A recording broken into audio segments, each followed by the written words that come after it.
El escultor que domó los motores. La obsesión que creó al Bugatti. De los cinceles al rugido de los motores.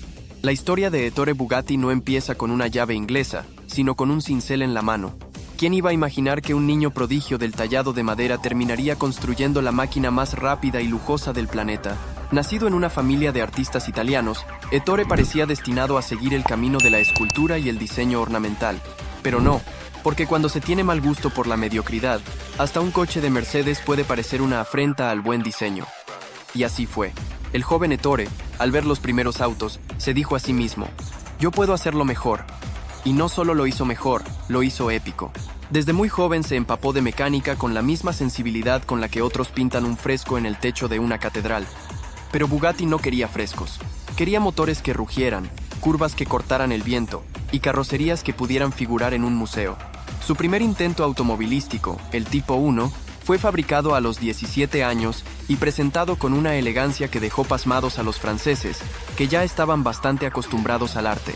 Fue tan impresionante que, aunque no sabía aún ni cómo sostener una bujía, lo contrataron para dirigir el área de innovación en De Dietrich, una empresa automotriz de la época. Nada mal para alguien que empezó su carrera profesional tallando patas de mesa. Lo fascinante del caso es que Ettore Bugatti no veía el motor como un simple artefacto funcional. Para él, cada componente debía tener belleza, armonía y una función precisa, como si se tratara de un violín diseñado para correr. Y así, con la arrogancia estética de quien jamás usa la palabra suficiente, comenzó a construir autos que no solo eran veloces, sino obras de arte sobre ruedas. Era el Leonardo da Vinci de los pistones, el Miguel Ángel de las válvulas y el Dante de los cilindros. Cuando los motores se convirtieron en arte, a Ettore Bugatti no le bastaba con la belleza, tenía que ir más allá. Mientras los demás fabricantes trataban de construir autos que funcionaran, él diseñaba máquinas que parecían salidas de una galería de arte futurista. Si un tornillo podía ser más elegante, se rediseñaba. Si una curva podía sugerir velocidad incluso estando quieta, se esculpía. Porque para Ettore, la perfección técnica sin estética era como un vals sin melodía. Su obsesión alcanzó niveles casi maniáticos. En sus talleres, los mecánicos debían vestir de blanco inmaculado. ¿Por qué? Porque según él, hasta la grasa tenía que tener clase. Y si no podían construir algo hermoso, que no lo construyeran en absoluto. A comienzos del siglo XX, fundó su propia fábrica en Molsheim, Alsacia, una región que ha sido francesa, alemana y, con Bugatti, simplemente celestial. Allí comenzó la producción del Tipo 13, un automóvil pequeño, ágil y tan refinado como un reloj suizo. Pero cuando lo metieron en una pista, sucedió lo inesperado. Barrió a sus competidores. Los autos de Ettore no solo eran bonitos, eran rápidos. Y no una rapidez cualquiera. Estamos hablando de motores que, en plena guerra, se escondían como tesoros, y que al finalizar el conflicto fueron desenterrados como reliquias para relanzar una de las eras más gloriosas del automovilismo europeo. Durante los años 20, Bugatti se convirtió en sinónimo de victoria. Con su Tipo 35, acumuló más de 2000 victorias en competiciones, una cifra absurda, casi ofensiva, que dejó a sus rivales preguntándose si estaban en la carrera equivocada, y no era solo por potencia. Era porque Bugatti entendía la ingeniería como un arte. Un auto debía fluir, respirar, conquistar con la mirada. Sus motores no solo rugían, cantaban óperas, tenían alma. Mientras otros fabricantes sumaban caballos de fuerza a la fuerza bruta, Ettore los domesticaba con elegancia. Sus autos eran bestias nobles, capaces de alcanzar velocidades insospechadas, pero con una gracia que hacía llorar a los ingenieros alemanes y enrojecer a los diseñadores italianos. La estética no era un lujo, era el ADN de la marca. El ocaso del genio y la resaca de la guerra. Pero como suele ocurrir con los genios adelantados a su tiempo, Ettore Bugatti no solo corrió contra cronómetros y rivales, también lo hizo contra el destino. Porque mientras sus autos dominaban las pistas y ocupaban portadas, el mundo entraba en un torbellino de caos, nacionalismos y conflictos. Y la Segunda Guerra Mundial no iba a detenerse por el capricho de un artista del motor. Cuando los tanques ocuparon Europa, también marcharon sobre sus sueños. La fábrica de Molsheim fue requisada por los alemanes. Ya no saldrían de allí obras maestras con ruedas, sino vehículos militares sin alma.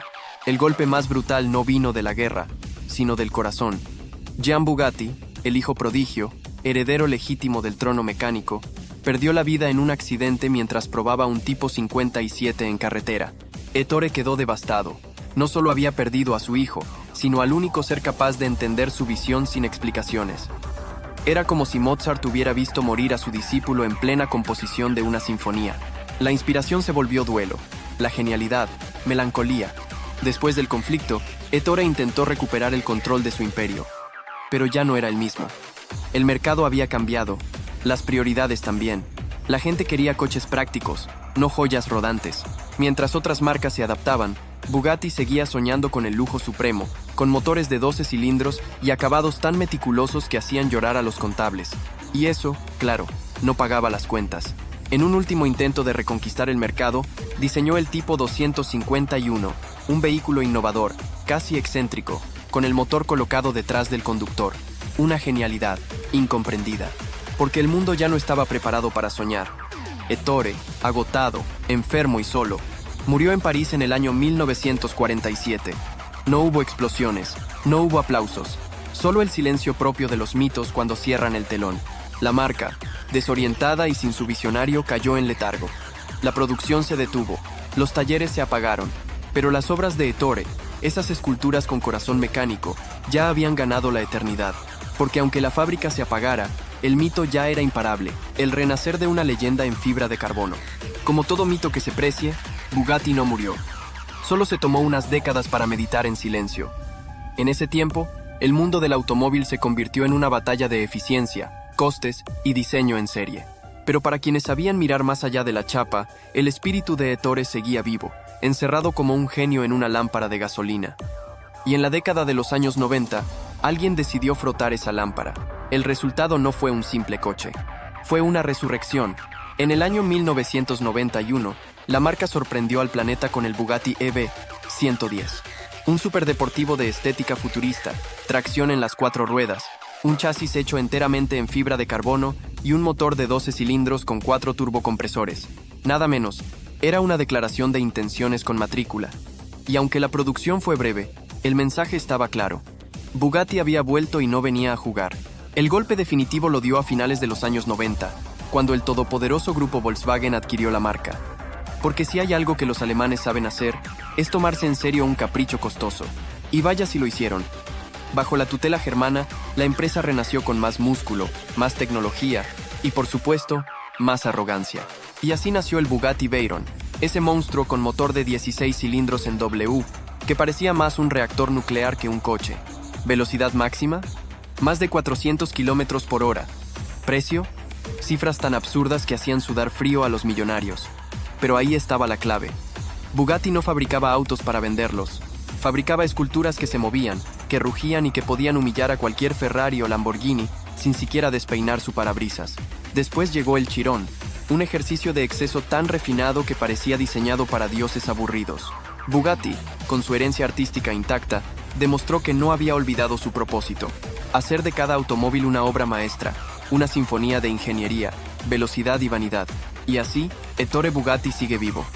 No en carne y hueso, sino en cada curva perfecta de un hiperdeportivo que no solo corre. Flota sobre el asfalto como si estuviera por encima del mundo. Si quieres descubrir más historias donde el motor se convierte en leyenda, suscríbete ahora a Motor Bestial y acompáñanos en cada rugido del pasado que se niega a morir.